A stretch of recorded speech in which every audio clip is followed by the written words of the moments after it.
ರಾಜ್ಯೋತ್ಸವ ಬಗ್ಗೆ ಮಾತಾಡಬೇಕಾಗಿ ಅವರಲ್ಲಿ ವಿನಂತಿಸ್ಕೊಳ್ತಾ ಇದ್ದೀನಿ.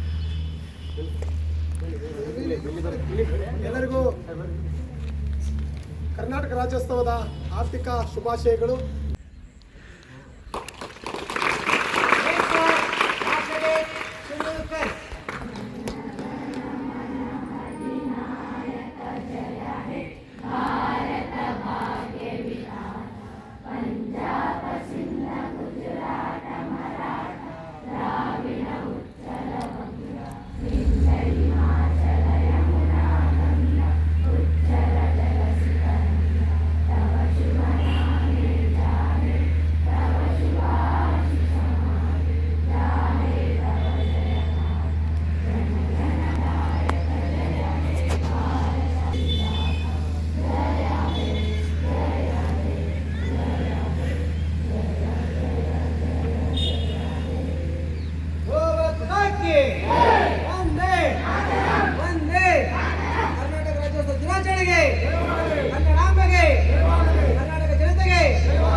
ಹನುಮಂತಣ್ಣವರು ಸಮಾಜ ಸೇವಕರು ಅವರೊಂದು ಕನ್ನಡ ರಾಜ್ಯೋತ್ಸವ ಬಗ್ಗೆ ಮಾತಾಡಬೇಕಾಗಿ ಅವರಲ್ಲಿ ವಿನಂತಿಸ್ಕೊಳ್ತಾ ಇದ್ದೀನಿ. ಎಲ್ಲರಿಗೂ ಕರ್ನಾಟಕ ರಾಜ್ಯೋತ್ಸವದ ಆರ್ಥಿಕ ಶುಭಾಶಯಗಳು.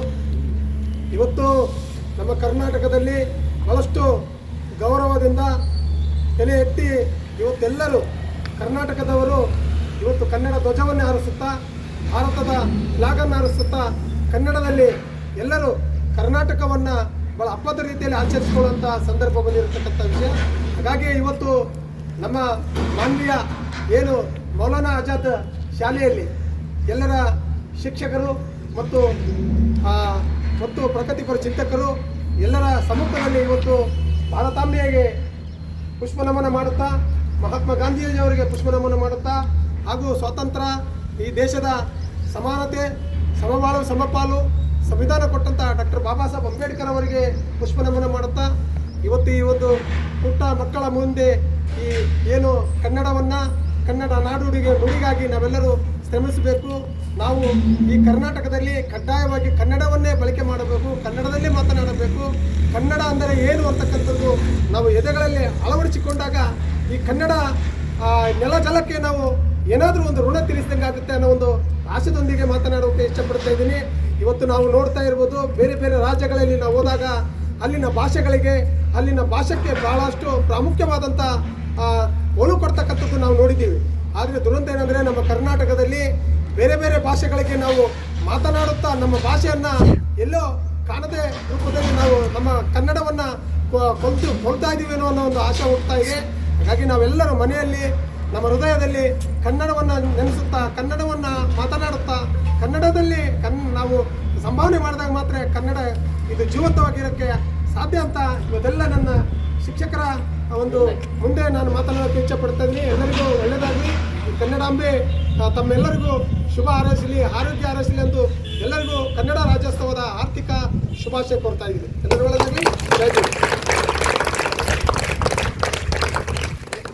ಕನ್ನಡವೇ ಸತ್ಯ, ಕನ್ನಡವೇ ನಿತ್ಯ. ಕನ್ನಡದ ಬಗ್ಗೆ ಭಾಳಷ್ಟು ಒಲವನ್ನು ತೋರಿಸಬೇಕು. ಯಾಕಂದರೆ ಕರ್ನಾಟಕ ಅಂತಕ್ಕಂಥದ್ದು ಕನ್ನಡಕ್ಕೆ ಪ್ರಾಶಸ್ತ್ಯವನ್ನು ಕೊಡಬೇಕು. ಅಂದಾಗ ಮಾತ್ರ ಕನ್ನಡ ಭಾಷೆ ಅಂತಕ್ಕಂಥದ್ದು ಉಳಿಯುತ್ತೆ ಅಂತೇಳಿ ನಮ್ಮ ಭಾಷೆಗಳಲ್ಲಿ ಮಾತಾಡತಕ್ಕಂಥ ಹನುಮಂತಣ್ಣರಿಗೆ ತುಂಬ ಹೃದಯದ ಧನ್ಯವಾದಗಳು.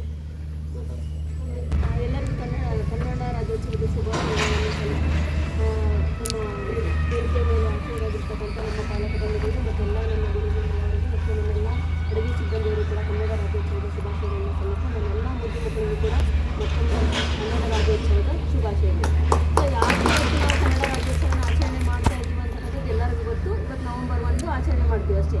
ಬಟ್ ಅದು ಹಿಂದಿರ್ತಕ್ಕಂಥ ಒಂದು ಹಿನ್ನೆಲೆ ಏನು ಅಂತಕ್ಕಂಥದ್ದು ಗೊತ್ತಿರ್ತಕ್ಕಂಥದ್ದು ನಿಮಗೆಲ್ಲ ಗೊತ್ತಿದೆ. ಭಾರತ ಅನೇಕ ಏನಂತ ಪ್ರಾಂತ್ಯಗಳಾಗಿ ವಿಂಗಡಣೆಯಾಗಿತ್ತು. ಅದರಲ್ಲಿ ನಿಮ್ಗೆ ಗೊತ್ತಿರ್ತಕ್ಕಂಥದ್ದು ಮೈಸೂರು ಒಂದು ಪ್ರಾಂತ. ನಮ್ಮದು ಮೈಸೂರು ಪ್ರಾಂತ್ಯಕ್ಕೆ ಬರ್ತಕ್ಕಂಥದ್ದು. ಮೈಸೂರು ಪ್ರಾಂತ್ಯ ಅಂತ ಓದಿರಲ್ಲ ಎಲ್ಲರೂ? ಮೈಸೂರು ರಾಜ್ಯ ಅಂತ ನೀವು ಮೈಸೂರು ಅವಾಗೇನಿತ್ತಪ್ಪ ಅಂದರೆ ಮೈಸೂರು ಪ್ರಾಂತ್ಯ ಅಂತ ಕರಿತಾ ಇದ್ರು. ಕರ್ನಾಟಕ ರಾಜ್ಯವನ್ನು ಏನಂತ ಕರಿತಾ ಇದ್ರು? 1950-56ಕ್ಕಿಂತ ಮುಂಚೆ ಏನಿತ್ತಪ್ಪ ಅಂದರೆ ನಮ್ಮ ಒಂದು ಕರ್ನಾಟಕಕ್ಕೆ ಏನಿತ್ತು, ಮೈಸೂರು ಪ್ರಾಂತ್ಯ ಅಂತಕ್ಕಂಥ ಹೆಸರಿನಿಂದ ನಾವು ಕರಿತಾ ಇದ್ವಿ. ಅವಾಗೆಲ್ಲ ಏನಿತ್ತು, ಮುಂಬೈ ಕರ್ನಾಟಕ, ಹೈದರಾಬಾದ್ ಕರ್ನಾಟಕ, ಮೈಸೂರು ಇಂಥವೆಲ್ಲ ಏನು ಪ್ರಾಂತಗಳನ್ನಾಗಿ ಮಾಡ್ಕೊಂಡಿದ್ರು. 1956 ನವೆಂಬರ್ 1ರಂದು ಏನಾಯ್ತಪ್ಪ ಅಂದರೆ ನಮ್ಮ ಏನು ಮೈಸೂರು ಪ್ರಾಂತ್ಯ ಅಂತಕ್ಕಂಥ ಸಪ್ರೇಟ್ ಆಯಿತು. ಮತ್ತು ನಾವು ಮರುನಾಮಕರಣ ಯಾವಾಗ ಮಾಡಿದ್ವಪ್ಪ ಅಂತಂದರೆ 1973 ನವೆಂಬರ್ 1ರಂದು ಮತ್ತೆ ನಾವು ಮೈಸೂರು ಪ್ರಾಂತ್ಯವನ್ನು ಕರ್ನಾಟಕ ರಾಜ್ಯವಾಗಿ ಮತ್ತೆ ಮರುನಾಮಕರಣ ಮಾಡಿರ್ತಕ್ಕಂಥದ್ದು. ಅದರ ಹಿಂದೆ ಹಲವಾರು ಒಂದು ಏನು ಮಹನೀಯರ ಒಂದು ಏನು ತ್ಯಾಗ ಇದೆ. ಅದರಲ್ಲಿ ಮುಖ್ಯವಾಗಿ ಬರ್ತಕ್ಕಂಥವ್ರು ಆಲೂರು ವೆಂಕಟರಾಯರು. ಕರ್ನಾಟಕ ರಾಜ್ಯದ ಏಕೀಕರಣಕ್ಕೆ ಮೊದಲು ಶ್ರಮಿಸಿರ್ತಕ್ಕಂಥವ್ರು ಯಾರಂದರೆ ಆಲೂರು ವೆಂಕಟರಾಯರವರು. ಅದರಲ್ಲಿ ನಮ್ಮ ಕನ್ನಡದ ಕವಿಗಳಾಗಿರ್ತಕ್ಕಂಥ ಕುವೆಂಪು ಅವರು, ಶಿವರುದ್ರಪ್ಪ, ದ.ರಾ. ಬೇಂದ್ರೆ ಅವರು ಕೂಡ ನಮ್ಮ ಕರ್ನಾಟಕಕ್ಕೆ ಇನ್ನೂ ಒಂದು ಏನು ಪ್ರತ್ಯೇಕವಾಗಿರ್ತಕ್ಕಂಥ ಹೆಸರು ಬೇಕು ಅನ್ನೋದ್ರ ಜೊತೆಗೆ 1973ರಲ್ಲಿ ನವೆಂಬರ್ 1ರಂದು ಏನು ಮಾಡಿದ್ರು, ಕರ್ನಾಟಕ ಮರುನಾಮಕರಣ ಆಯಿತು.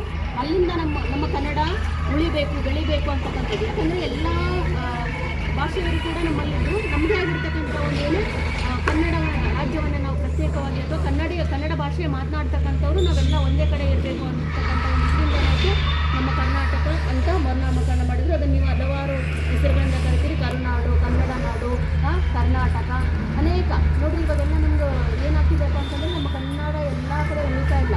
ಅದನ್ನು ಬೆಳೆಸಬೇಕಾಗಿರ್ತಕ್ಕಂಥವ್ರು ಯಾರು? ನಾವು ನಮ್ಮ ಏನು ಕೆಳಹಂತದಿಂದ ನಾವೇನು ಮಾಡಬೇಕಂದ್ರೆ ಅದನ್ನು ನಾವು ಬೆಳೆಸಲಿಕ್ಕೆ ಪ್ರಾರಂಭ ಮಾಡಬೇಕು. ಅದಕ್ಕೆಲ್ಲ ನೀವು ಏನು ಮಾಡಬೇಕಂದ್ರೆ ನೀವು ಕೂಡ ಕನ್ನಡವನ್ನು ಅಚ್ಚುಕಟ್ಟಾಗಿ ನಿಮಗೆಲ್ಲ ಗೊತ್ತೈತೆ. ಅಲ್ಲಿ ಆಲ್ಮೋಸ್ಟ್ ಬಂದಾಗ ಯಾರೂ ಒಂದು ಸ್ವಲ್ಪ ಬರ್ತಿರಲಿಲ್ಲ. ಈಗ ಕನ್ನಡ ಮಾತಾಡ್ತಿತ್ತು ಚೆನ್ನಾಗಿ, ಹೌದಿಲ್ಲ? ಕನ್ನಡ ಆಲ್ಮೋಸ್ಟ್ ಬರ್ತೈತೆ ನಮ್ಮ ಮಕ್ಕಳಿಗೆಲ್ಲ. ಮೊದಲೆಲ್ಲ ಬರ್ತಿರಲಿಲ್ಲ, ಈಗ ಏನು ಕ್ರಮೇಣವಾಗಿ ಕಲಿತಾ ಇದ್ದಾರೆ. ಅದು ಯಾಕಪ್ಪ ಅಂದರೆ ನಮ್ಮ ಕನ್ನಡವನ್ನು ನಾವು ಕರ್ನಾಟಕದಲ್ಲಿದ್ದು ಕನ್ನಡವನ್ನು ಉಳಿಸಲಿಕ್ಕೆ ಇದೊಂದು ಏನಪ್ಪ ಅಂದರೆ ಒಳ್ಳೆಯ ಅವಕಾಶ, ನಮಗೆ ಕನ್ನಡಿಗರಾಗಿ ಒಳ್ಳೆಯ ಅವಕಾಶ. ಸೊ ಇಂಥ ಕನ್ನಡದಲ್ಲಿ ಹುಟ್ಟಿರ್ತಕ್ಕಂಥವ್ರು ನಾವು ಪುಣ್ಯವಂತರು. ಅದನ್ನು ಇವತ್ತಿಗೂ ನೋಡಿರಿ, ಬೇರೆ ನೋಡಿ ಇಲ್ಲಿಂದ ಹೋಗಿರ್ತಕ್ಕಂಥ ಬೆಂಗಳೂರಿಗೆ ಹೋದರೆ ಅಲ್ಲಿ ಅನೇಕ ಭಾಷೆಗಳನ್ನು ಮಾತಾಡ್ತಾರೆ. ಅವುಗಳನ್ನು ಬಿಡಬೇಕು. ನಾವು ಕರ್ನಾಟಕದಲ್ಲಿ ನಮಗೆ ನೋಡಿರಿ, ನೀವು ಆಂಧ್ರಕ್ಕೆ ಹೋಗ್ರಿ, ತೆಲಂಗಾಣ ಅಲ್ಲಿ ಹೋದರೆ, ತಮಿಳ್ನಾಡಿಗೆ ಹೋಗ್ರಿ, ಅವ್ರ ಭಾಷೆ ಅಭಿಮಾನ ಭಾಳ ಐತೆ. ನಾವೇನು ಮಾಡ್ತೀವಿ ಅಂದರೆ ಬೆಂಗಳೂರಿಗೆ ಹೋದರೆ ಕನ್ನಡ ಮಾತಾಡಿದ್ರೆ ಅವಮಾನ ಅಂತ ತಿಳ್ಕೊತೀವಿ. ಅವರಿಲ್ಲ, ನೀವು ಎಷ್ಟೇ ಒಂದು ಉನ್ನತವಾಗಿರ್ತಕ್ಕಂಥ ಸ್ಥಾನದಲ್ಲಿ ಇದ್ರೂ ಕೂಡ ಅವ್ರ ಭಾಷೆನ ಬಿಟ್ಟು ಬೇರೆ ಭಾಷೆ ಮಾತಾಡಲ್ಲ. ನಾನು ನನ್ನ ಏನಂತ ಸ್ವಂತ ಅನುಭವ ಅಂತ ಹೇಳಕತ್ತೀನಿ. ತಮಿಳ್ನಾಡಿಗೆ ಹೋಗ್ರಿ, ಆಂಧ್ರಕ್ಕೆ ಹೋಗ್ರಿ, ಅವ್ರು ತಮ್ಮದೇ ಭಾಷೆ ಮಾತಾಡ್ತಾರೆ. ನಾವು ಕನ್ನಡಿಗರು ಏನಂದರೆ ಕನ್ನಡ ಮಾತಾಡಿದ್ರೆ ನಮಗೆ ಭಾಳ ಏನೋ ಅವಮಾನ ಅಂತ ಅನ್ಕೊಂತೀವಿ. ಅದು ಅವಮಾನ ಅಲ್ಲ. ನಮ್ಮ ಭಾಷೆಯನ್ನು ನಾವು ಮೊದಲು ಏನು ಮಾಡಬೇಕು, ಪ್ರೀತಿಸಬೇಕು. ಅಂದಾಗ ಮಾತ್ರ ನಮಗೆ ಏನೋ ಅಭಿಮಾನ ಅಂತಕ್ಕಂಥ ಬರೋದು. ನಮ್ಮ ಕರ್ನಾಟಕದ ಬಗ್ಗೆ ನಮ್ಗೆ ಅಭಿಮಾನ ಬೇಕಂದರೆ ಮೊದಲು ನಾವು ನಮ್ಮ ಮಾತೃಭಾಷೆಯನ್ನು ನಾವೇನು ಮಾಡಬೇಕು, ಉಳಿಸಿ ಮಾಡೋದು ಕಲಿಬೇಕು. ಅಂಥ ಒಂದು ಸಂದರ್ಭದಲ್ಲಿ ನಾವು ಇವತ್ತು ಏನು ಕನ್ನಡ ರಾಜ್ಯೋತ್ಸವನ ಆಚರಣೆ ಮಾಡ್ತೀವಿ. ಇವತ್ತಿನಿಂದ ಎಲ್ಲರೂ ಒಂದು ಏನು ಏನು ಮಾಡೋಣ, ಆಜ್ಞೆಯನ್ನು ಮಾಡೋಣ. ನಾವು ಇವತ್ತೇನು ಮಾಡ್ತೀವಪ್ಪ ಅಂದರೆ ಕನ್ನಡ ಇವತ್ತಿನಿಂದ ಇಲ್ಲಿ ಸ್ಟಾರ್ಟ್ ಮಾಡ್ತೀವಿ. ಅಂದರೆ ಈಗೇನು ಮಾಡ್ತೀವಿ, ಕನ್ನಡ ಭಾಷೆ ಮಾತನಾಡೋರು ಎಲ್ಲರೂ ಕನ್ನಡ ಮಾತಾಡ್ತಾರೆ. ಸೊ ಇವತ್ತು ನಾವು ಹೆಚ್ಚಿನದಾಗಿರ್ತಕ್ಕಂಥ ನೋಡಿರಿ, ಕನ್ನಡ ಅಂದ್ರೆ ಅಷ್ಟು ಸರಳ ಭಾಷೆ ಅಲ್ಲ. ನೋಡಿ ಏನಂತಾರಲ್ಲ, ನೀವು ಸರಳ ಭಾಷೆ ಕಲಿತವರಿಗೆ ಮಾತ್ರ ಅದೇನು ಒಳ್ಳೆ ಏನು ಬೇಕಾದರೂ ಮಾತಾಡ್ಬೋದು. ಕಲೀಲಿಕ್ಕೆ ಯಾಕೆ ನಾವು ಬೇಕಾಗತ್ತೀವಪ್ಪ ಅಂದರೆ ಕನ್ನಡ ನಾವು ಮಾತಾಡಿದರೆ ಅವಮಾನ ಅನ್ನತಕ್ಕಂಥ ಒಂದು ಏನಂತ ತಪ್ಪು ತಿಳುವಳಿಕೆ ನಮ್ಮಲ್ಲಿ ಐತೆ. ಅದನ್ನು ಬಿಡ್ರಿ, ಕನ್ನಡವನ್ನು ಮಾತಾಡ್ರಿ. ಕನ್ನಡ ಮಾತಾಡಿ ಮತ್ತೆ ಇನ್ನೊಂದು ಸರಿ ಕನ್ನಡ ರಾಜ್ಯೋತ್ಸವದ ಶುಭಾಶಯಗಳನ್ನ ಎಲ್ಲರಿಗೂ ತಿಳಿಸ್ತಾ ಮತ್ತು ಏನು ಎಲ್ಲರಿಗೂ ಒಂದು ಕನ್ನಡ ಮಾತೆ ಒಂದು ಒಳ್ಳೆಯ ಒಂದು ಇದು ಆಶಯವನ್ನು ಕೊಡಲಿ ಅಂತಕ್ಕಂಥ ಕನ್ನಡಿಗರಾಗಿದ್ದರೂ ಕೂಡ ಕನ್ನಡವನ್ನು ಮೊದಲ ಆದ್ಯತೆಯಾಗಿ ಏನು ಮಾಡೋಣ ಆಡೋಣ ಅಂತ ಹೇಳ್ತಾ ನಾವು ಎಲ್ಲರಿಗೂ ಮೊದಲೊಮ್ಮೆ ಕನ್ನಡ ರಾಜ್ಯೋತ್ಸವದ ಶುಭಾಶಯಗಳು.